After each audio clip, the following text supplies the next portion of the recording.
there, Shanna here. Welcome back to my channel all about finding joy while learning to live well with autoimmunity. I'm so glad to have you here. So today I have a special treat for you. I am so excited. I am interviewing my beautiful friend Indira Pulliadath. She is an incredible rheumatoid arthritis warrior. She has an incredible story. She is a nutritional therapy practitioner also, and she recently published her incredible AIP cookbook called AIP Indian Fusion. If you haven't already gotten your copy, you're going to want to. Her recipes in here are incredible. So a little bit about Indira. She is a nutritional therapy practitioner and a cookbook author, as I mentioned. Before working as a nutritionist, she worked as a researcher in the healthcare industry. She has a severe and debilitating form of rheumatoid arthritis, which pretty much crippled her, progressing very rapidly to all of her joints. Over a period of 2 years, she tried medications, several diets, alternative therapies, which did not help her much. Finally, it was the autoimmune protocol, the AIP diet, that really helped to reduce her pain and inflammation greatly.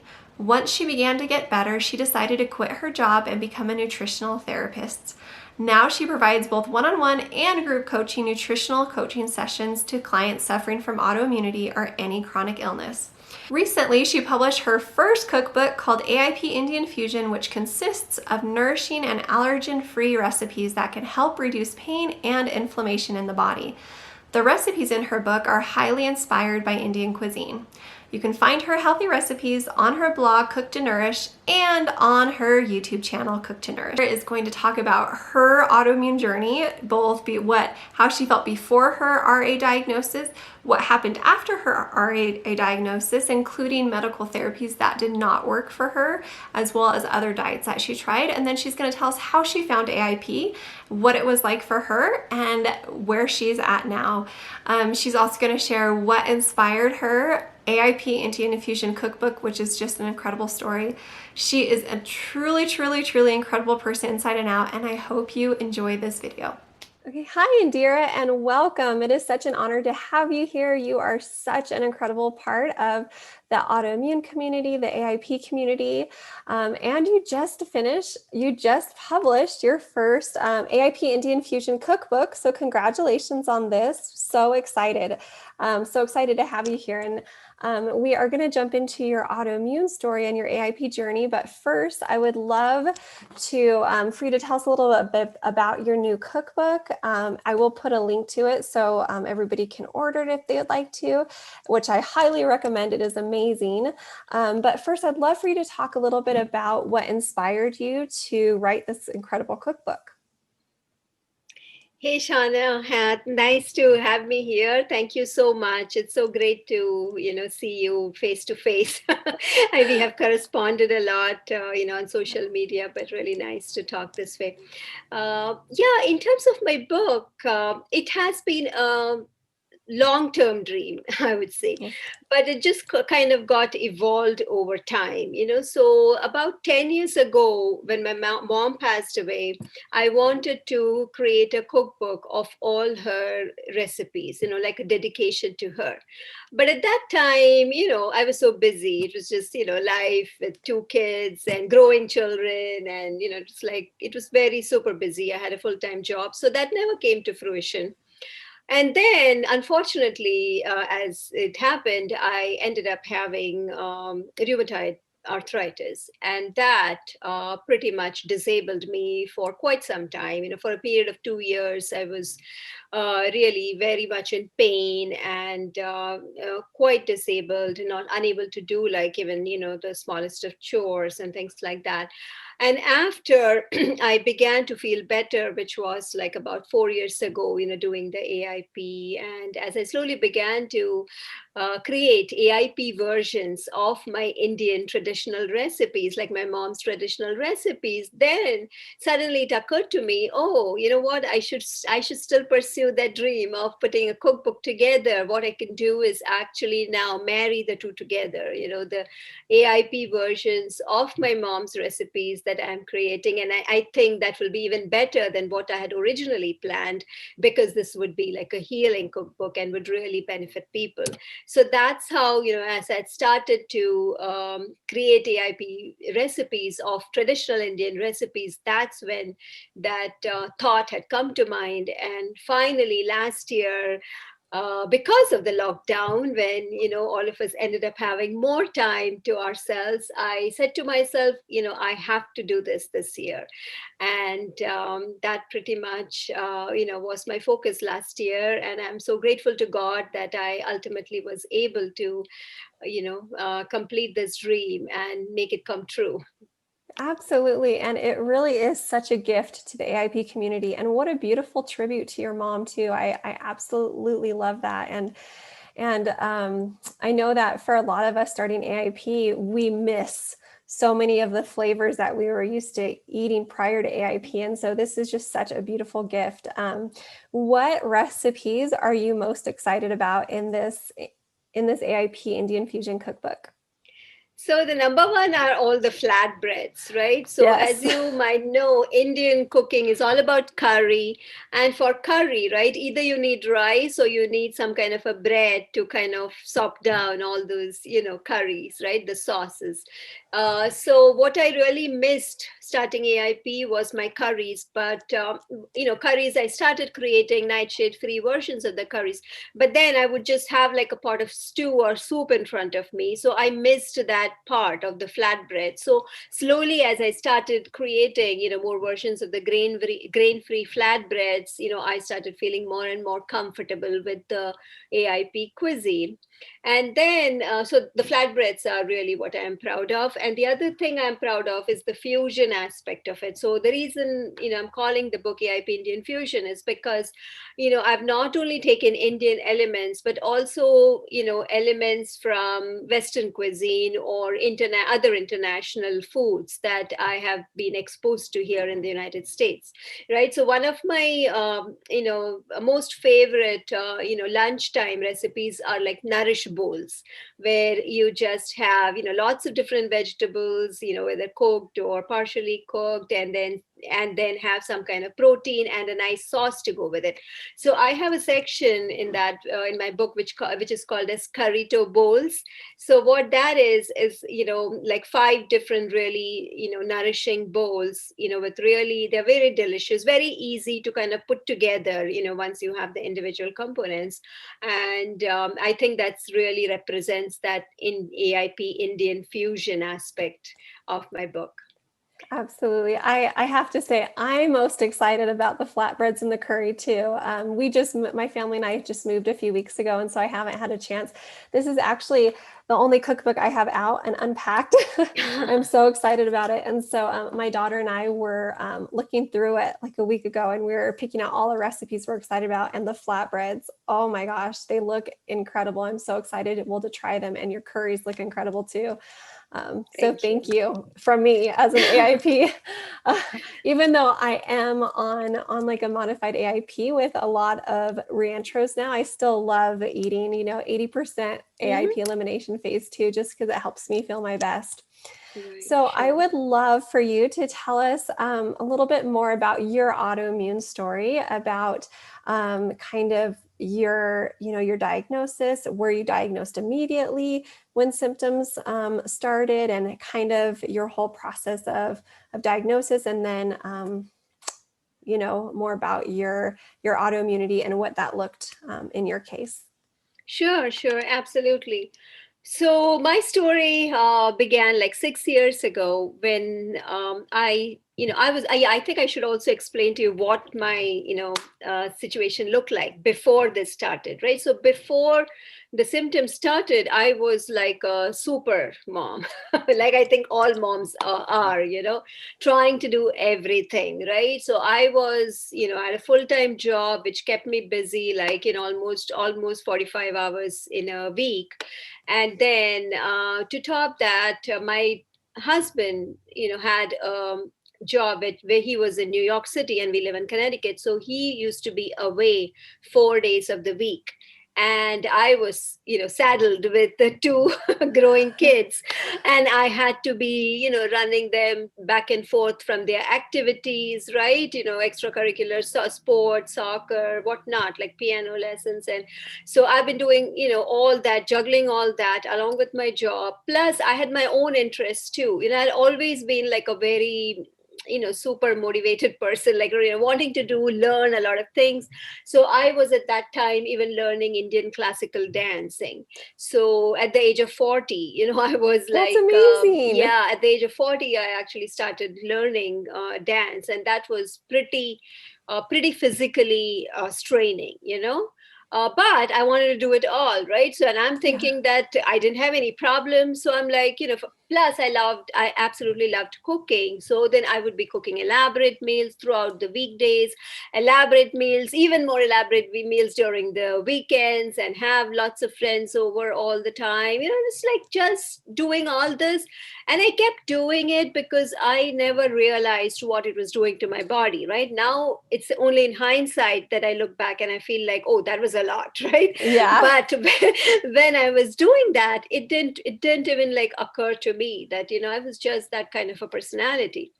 So all that came to like a screeching halt, so to say, when I started just suddenly develop the symptoms of rheumatoid arthritis, and which was like very shocking.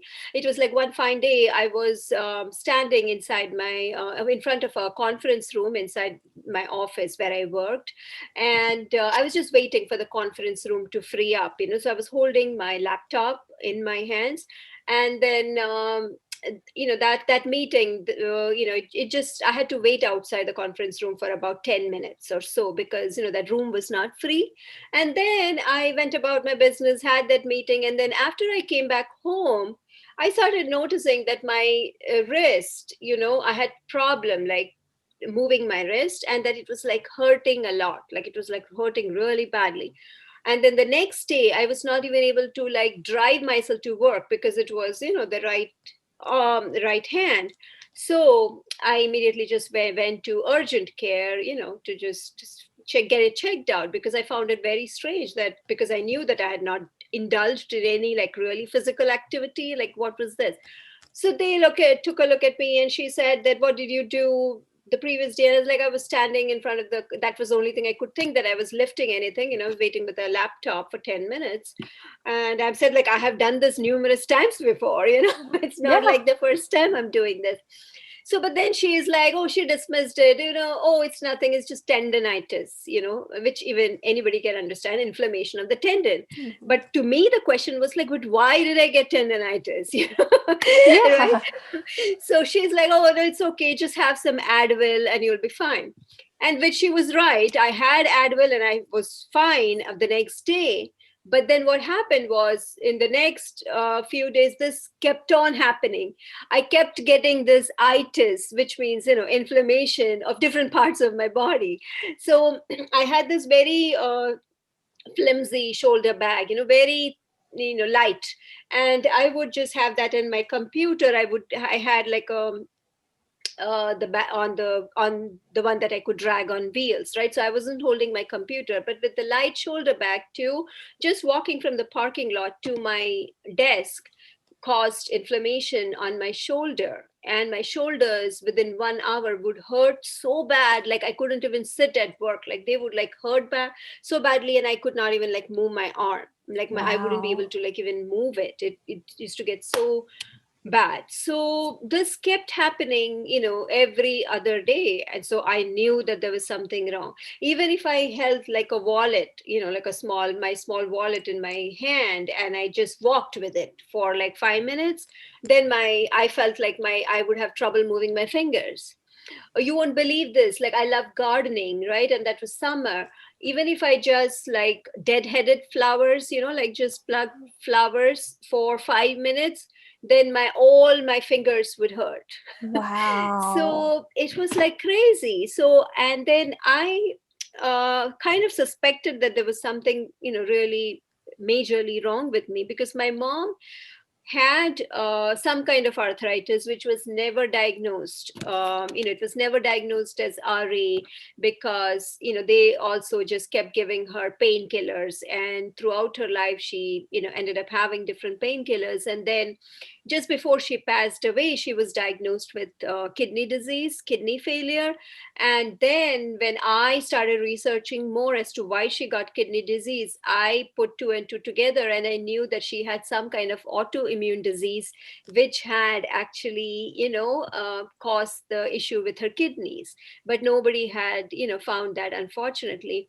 So because of that, all that research was in my mind, I kept telling my physician that, that can you recommend some other tests for me, because I feel like there is something else going on. So at first he was like, okay, yeah, I don't think it's anything. It must be just viral, but we'll just do. So he did the blood work for RA factor.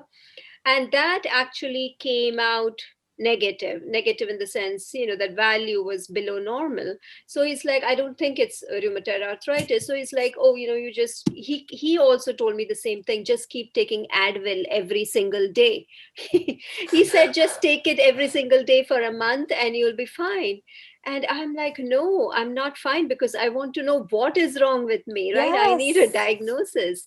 So I was getting really frustrated, and that was like about a month and a half, or almost 2 months, since the first time my symptoms started coming in. And then we had gone on vacation to Quebec, which was, such a beautiful place, right? But I still remember, when I remember that vacation, I still remember I had so much pain there, due to all these things. And so as soon as we came back from vacation, I called my physician again, and I told him, I don't know which specialist, but I need to see some Yes. specialist. So, it's like, I know that there is something wrong with me. Like, I know, because the tiniest, littlest of things that I do, it hurts. So there is something, really not wrong with me. So then, fortunately, he recommended a rheumatologist to me. And I went to the rheumatologist, but I had the same kind of experience with him too, because of my age and because my symptoms were so sudden. In general, rheumatoid arthritis starts like slowly, gradually. Mine was not like that. So it was very atypical. So he also brushed it off, and he thought that it could be Lyme's, or it could be something. Oh, in the between all these episodes, I ended up twice in the emergency room, because I used to get the severe pain at night in my shoulder that I could not even like turn around in your sleep, like how you would Wow. turn in bed, right? I couldn't move my shoulders. So then my husband had rushed me to the hospital, because we didn't know what to do. Like, we didn't know what it was, right? So there Right. were several times when I would think whether this is some kind of cancer or something, Yeah. what is it? Because you always associate like a lot of pain with something cancer, like. So I was really, like so afraid by that time. So by the time I reached the rheumatologist, he was also like, no, I think it might be Lyme's. But the emergency room people had already given me, like doxycycline for Lyme's, and I had taken it for 2 weeks. So I said I took all that, but I don't know if it's Lyme's. So anyway, so after a month of meeting with the rheumatologist, he advised some more additional testing, and in that it was anti-CCP. There's another blood factor, and that came out like over the roof. So there was like no doubt that I had rheumatoid arthritis. And it is just that in some people, when it starts, the RA factor is initially negative, but after a while it becomes positive, and which is what happened in my case. So after 6 months after I was diagnosed, then my RA factor also became positive. But that initially, it's almost like my symptoms were progressing faster than that the test would show, something like that. So anyway, so I got my diagnosis like about 3.5 months after my initial. So which is, I think, not too bad considering the general Yeah. autoimmune. However, my symptoms were very scary. It was like a lot of pain, very scary. So considering that, even those 3 months felt like a long time. Oh, absolutely, absolutely. And that, unfortunately, that is something that we hear so often with autoimmunity, is that it does typically take a while, to find like a diagnosis. diagnosis. And so even that 3.5 months when you're in that kind of pain and it's that scary, and I'm sure it was terrifying for your husband as well, seeing you like that and not knowing how to help and everything. So how long after your diagnosis did you find the autoimmune protocol AIP? That took a while actually, and that's so unfortunate, because I was Googling a lot, for alternate therapies, for diet and different things. So so this was in 2015, and it was not until 2017 that I came across AIP. So it was took me about 2 years. And I ultimately, the person who recommended this diet to me was a naturopath from California, whom I had reached out to like in late 2016, finally, when I was like really tired and frustrated, and Wow. it was just Wow. so, yeah. So from the time of your diagnosis until the time that you found the naturopath who recommended AIP, were you finding anything to help with your symptoms, or were you just kind of like trying to do anything that you could, or? Yeah, so I was doing a lot of things, and so initially, right when I got the RA diagnosis, I was actually relieved. Right at that point, I was so relieved that okay, at least it's something like a chronic and it's not cancer.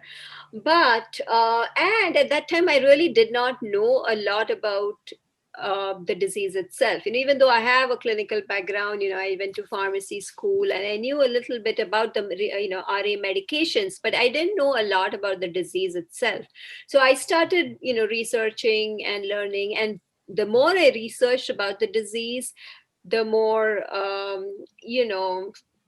scary it was, because it's kind of it really does paint a bleak scenario in terms of how it can progress in certain individuals really fast. And for me, it really appeared that that was the case. I really had like the progressive form of it and the worst form of it. And but I was hopeful that the medications would help. So the first set of medications that the rheumatologist put me on, I experienced a lot of side effects. I experienced a little bit of improvement in my symptoms, but the side effects were so bad, that I didn't have any energy, because they suppress the immune system overall, and they suppress all the blood counts. So I didn't have the energy to walk around the house, and it was like really, really bad. And then he changed medications a couple times. He put me on another one, and then he increased the dose. And when he increased the dose, I actually ended up having a severe reaction to that one time. And I passed out inside my home, and my husband had to call 911. And I was actually, that was like the scariest experience in my life so far, to be like, really, it was so much pain. Like I had uterine cramps that were so painful that I passed out. So yeah, and it was just so scary. My kids were still young at that point, and it's a like scary experience for them too, like mom passing out like that. And it was, so that was tough. And after that, I became very, very, after that experience, I was like determined to find some alternative strategies, like alternative healing that will help me, because I knew that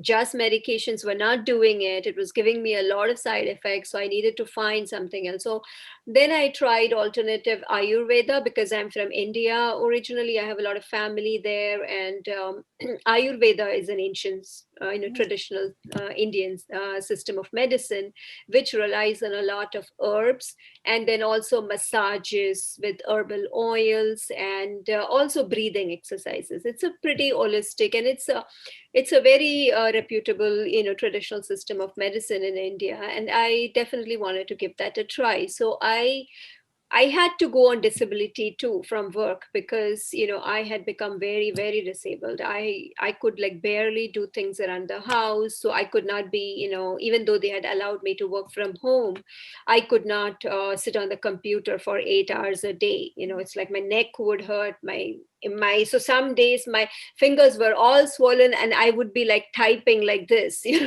was like, I can't even, like when I think about all those things, like it gives me the jitters even now. So I took disability. I went to India for 1 month. I did that treatment, but unfortunately, it did not help me. It did not help my rheumatoid arthritis, and so I came back again more disappointed. I tried another naturopath who was, who gave me a different diet than AIP. So it didn't work for me, because now thinking why it didn't work, because it had still had a lot of inflammatory things like nuts and eggs she was asking me to eat, which were, still adding to my inflammation. So that didn't work, but I was sincerely following, like whatever diet I got, I would sincerely follow. I went on veganism, because I heard that veganism can help. And I went on this Paddison program, which was like some guy who, has been talking about curing RA with this diet, which is very, very, very restrictive. It's like for two weeks I barely ate anything, just some lettuce and Wow. some juice. It was like a fasting kind of a thing, but I did it. Like I was so Yeah. desperate, like I so desperate. Now I feel like so sorry for myself thinking about all those things that I did. Oh, yeah. And like I would try and cook like a proper meal for others, but then I would just sit and drink some herbal juice or some like Oh, some man. concoction that I thought is going to help Like me. anything to help. Right, Yes. exactly. So I did all that, and so yeah, so it was like a lot of, and then finally I came up, with this naturopath from California. God bless her. So for Yes. introducing AIP to me. And so I mean, that's just an incredible, I mean, well, your story is just so inspiring and incredible, and your dedication and your search. Like, I'm sure that you are thankful every single day that you didn't give up looking and Mhm. trying and searching. And so when you started AIP, number one, did it feel hard? And number two, how long did it take for you to find relief from some of your symptoms?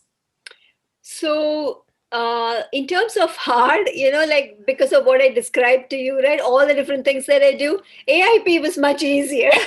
I'm sure. I'm sure.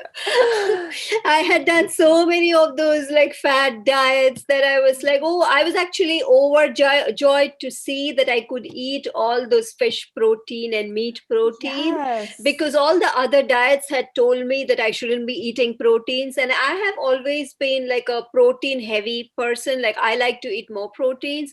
So those diets were very hard for me. But when I saw that AIP, I could eat, finally eat my proteins and fats. And I was like, yay, I can do Yeah, this. Like, totally. so so the only thing I missed in AIP was the rice part of it. Again, because of my Indian background, I love rice, right? Rice Yeah. and curry. Give me my rice and curry. So Yes. the rice I missed. But again, like I was so determined and I was so hopeful, because, as I started, she introduced me to the AIP diet, but then I started researching, where first thing I went to Autoimmune Wellness and the paleomom.com. And Yes. as I started reading more, right, especially Dr. Sarah's, all the evidence that there was and the science behind AIP, I was like, oh my goodness, I feel like this is going to help me. Like, so I was like, 100% from day one, because I was so motivated. I knew that, like, I was very hopeful that it would help me. So I was like 100%. And I remember at that time we had even, I started the AIP like in December, late December. And it was like the Christmas holidays and everything. And we, as a family, we had gone um, to visit a friends, and their family in the south, and we were there, and there were like all kinds of Christmas goodies and everything there. But I was on AIP in her home. I was doing AIP, so that's how motivated I was. I love it. I love it. And so, well, so you started in December, and then how long until you're like, oh my gosh, this is working? Oh yeah, I'm sorry, I didn't Oh, it's answer that. okay. Yeah, so that part, yes. So around that time, that December when I started AIP, I also started with a new rheumatologist, because I'd gotten frustrated with my old rheumatologist who was not open to diet, and he was like, I don't think anything is going to help you with that. And and I had those horrible experiences with the medications. So this rheumatologist, also because of my pharmacy background, I suggested some things to him, that whether we could combine two medications, and so that I could be on lower doses and whether that would work. And he was very open and willing, and he said, yeah, absolutely. So he put me on that. And then I also told him about AIP, that I wanted to do that. So he was not very hopeful about it, but he did not discourage me. Like, he said, yeah, you're welcome to try it, but he definitely thought that, considering the type of arthritis that I had, like very severe form of it, he said that I would very shortly, like, in the near future, I would need to be on the injectable medications for RA, like your Remicade, or actually Enbrel or Remicade, which are IV infusions. So he really thought that's where I would need to go. So I said, doctor, before I go there, I really want to try the AIP. So he said, okay. So I told him, just give me 3 months. And he said, that's fine. And believe it or not, Shanna, so 1 month after I started on AIP, I started feeling better. Just after 1 month, like my knees at that time, by the time I started AIP, all my joints were inflamed. All my joints were inflamed. Like, there was not a single joint that didn't hurt. So it was like I had forgotten what normal was. I had Yes. really forgotten what normal felt like, right? So then but with the steps, going up and down the steps was a huge task. Like, I would wait at the top of the stairs, because for me, somehow going down the stairs hurt more than climbing up. Oh. So I would just stand at the top of the stairs and, like, say a prayer for a few seconds before I could start, coming down, because I knew it's going to hurt a lot. So that changed within a month. I actually was able to move my joints better. They hurt less. So I knew that it was working. And then it kept improving, and I started seeing it in my blood work too. So at that time, my doctor was doing my blood work like every month. So I could clearly see my inflammation levels coming down every month. And he was so surprised. He was so surprised. The other thing about the blood markers was, he was monitoring or asking me to do the blood work, because he knew that the medications that he had given me would also reduce my blood counts, because that's what they do. That's like the side effect. But in my case, those blood counts remained fine. That means the AIP was actually helping me, giving me that nutrition, right? It's so nutrient dense that my hemoglobin and iron levels were still high. And he's like, wow, I have never seen anybody on 2 medications like you are on, and such good, like, blood work. So that was when he definitely bought into this diet. He started asking me more about it. And of course, like, I shared with him everything. And then finally, like, I started getting better and better. Then a year later, when I became, like, I went to NTA and got the NTP degree. And when I told him about that, he actually is now recommending his patients to me. He keeps my flyers in his office, and he recommends me, his I patients to, love yeah. that. So that's the kind of, transformation that I saw, that actually, impressed my doctor so much. That is absolutely inspiring. And I love that your doc, because when you're first telling me about what your doctor said, I did have that same experience. So I have Hashimoto's, and my endocrinologist who diagnosed me, again, I felt that relief that, oh, I finally have an answer. Yeah. And then I felt some of that devastation of, wait a minute, my doctor's telling me there's nothing I can do, that diet doesn't matter, and and I walked out of his office and I thought, challenge accepted. And I thought, I'm going to see what I can do, and I found AIP, started AIP, regained my health, and we moved away. So I never went back to him, but my antibodies, my thyroid antibodies have come down and down and down. And I love that your doctor, your rheumatologist, was so open to, even though he thought, look, you can try AIP, but I think you're going to need to be on these IV infusions. Even though he thought that, I love that he was open to you trying it, number one. And then not only that, but to hearing you out, and then to sharing what you shared, and then referring his patients to you. That's just incredible. I absolutely love Yeah, that. I love him. He's absolutely, yeah, definitely the best rheumatologist ever. Yes. Oh my gosh, Indira, that is just so inspiring. Thank you for sharing that. I really appreciate it. Absolutely. So we're going to go ahead and wrap up here in a few minutes, but I would love to hear, what advice do you have for somebody who is new to their RA diagnosis or new to their autoimmune diagnosis, and they're not sure if they can do AIP, or they're not sure if it's going to help? Like, what thoughts and advice do you have that you would like to share? So, yeah, the first thing, just based on my experience, and now, with the experience that I have treating my clients too, and I have a lot of patients who are, autoimmune patients, and I have seen definitely a reduction in symptoms and reduction in inflammation with AIP. So I highly recommend the diet. And if you are a little bit worried that it's restrictive and you may not be able to stick to it, the first thing that I tell people is that, give yourself, like, say 3 weeks. First, say that I'm just going to do this for 3 weeks, but for that 3 weeks, give it 100%. Because AIP, right, for it to really show results, the elimination phase, it has to be an elimination phase. You have to eliminate completely that 100%. And when you do that 100% and you see the difference, which you will, right? Most likely you will see a difference. For some people, it might be like a significant improvement. For some, there might be slight to begin with, but nevertheless, I've always seen some improvement, right? In whatever autoimmune disease it is, there's always a reduction in symptoms. And once you begin to see that positive change, you will yourself be motivated to stay on it for longer.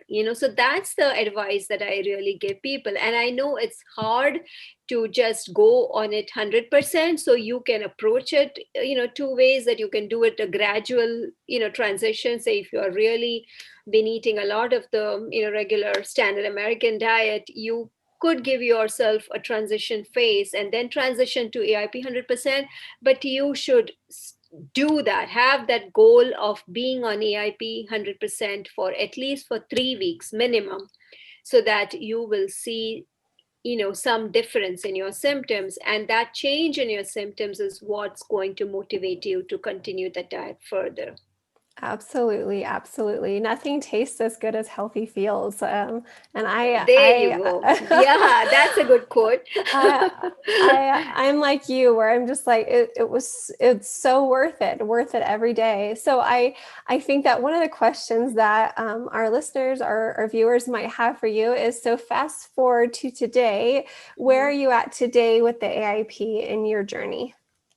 So that's a good question. So I have, over the past couple years, tried to reintroduce certain foods. Some have worked well and some not as much. Unfortunately for me, eggs are still a big no, and I've tried to reintroduce them a couple different times, but have not been successful. And so they are still a no. However, I've been able to reintroduce some nuts successfully, and so I'm really happy to have them back in my life. And then I have reintroduced rice, which is, I know, like the stage 4, and that was one of the first things I wanted to reintroduce. So I did try. I'm able to tolerate rice as long as I have it in small amounts. So if I have like a very small portion, like about half a cup of cooked rice in a meal, I'm okay.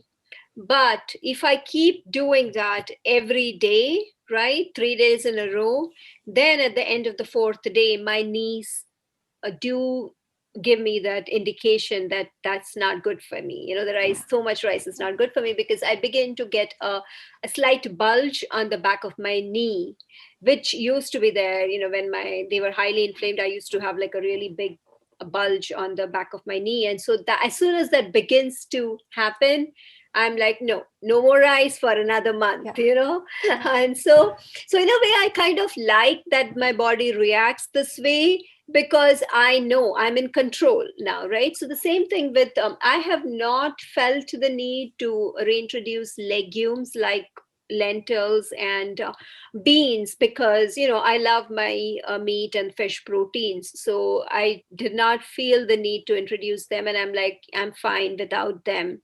However, some things like Indian dishes use chickpea flour, so I like, some like flatbreads that are made of chickpea flour, and some pakoras, those are deep fried fritters that are made of chickpea flour. So I have been able to successfully reintroduce that, because it's already, I think, in flour form. So it's like easy on, the digestion. So I find that I don't react to that, and I'm able to tolerate that. So those are, I think, I've still, I've been able to introduce most of the spices, the red chili, which is like the nightshade, right? That's I have been able to introduce Kashmiri chili powder, which is a milder type of red chili. So that's the only chili that I use. I do not tolerate paprika, and so but I don't miss it, because I can have still all the rest of the spices, so I don't miss that. And tomatoes, and basically other nightshades other than potatoes. Again, same thing with potatoes, in small amounts I do okay. So I do potatoes in small amounts. But those are about, I think, most of the reintroductions that I have done. I love that. I love that. And I love that you bring up the quantity, because that's something that I see in my journey and my clients too, is that in the reintroduction phase, that there are like yes foods, there are definite no foods, and then there's like sometimes foods where, and I'm the same way with white rice, where I do fine if I have it every so often in small amounts, but if I eat it more often, like I find that like once every few weeks and I'm good. Other than that. And then I'm the same way with the potatoes too. I love to make like oven roasted rosemary, potatoes all diced up. They're almost like fries, but like baked. They're so good. But if I eat those every day again, I could eat them because I love them. I don't feel as well, Right. So anyway, thank you for sharing that. I so appreciate it. It's been such a joy to hear your story and to celebrate the release of your AIP Indian Fusion Cookbook. Where can our viewers and our listeners find you? How can they connect with you? I am active on Instagram as well as Facebook. So they can find me. My handle is Cook2Nourish in both the places. So they can find me there. They can also go to my website, cook2nourish.com. And, I blog a lot of my recipes there. I also am active on my YouTube channel. Actually, it's also called by the same name, Cook2Nourish. So there also I share a lot of recipe videos, as well as I share videos about my RA experience as well. So, Awesome. Well, thank you so much. And I will link to all of those channels, all of the social media, and Indira's website, as well as her YouTube. So please check her out. Let's support her new cookbook. If you haven't already grabbed a copy, I will put a link down below. It is incredible. And also be sure to go to her website. She is an AIP master in the kitchen, and she has a lot of free recipes on her website too. So thank you so much, Indira. Thank you for your time, for sharing your incredible story. You are absolutely inspiring, and I just really appreciate it. Thank you, Shanna. Thank you so much for having me here. I really, really appreciate it. You're welcome. And we hope that you enjoyed this video. If you did, please be sure to give it a thumbs up. Please be sure to comment and let us know any questions that you have. We are happy to answer them. And we know how hard it is to live with autoimmunity. So please just know that Indira and I are sending you so much love and support. We are cheering you on. You are the hero in your story, and we believe in you. Reach out if there's anything that we can do to help and support you.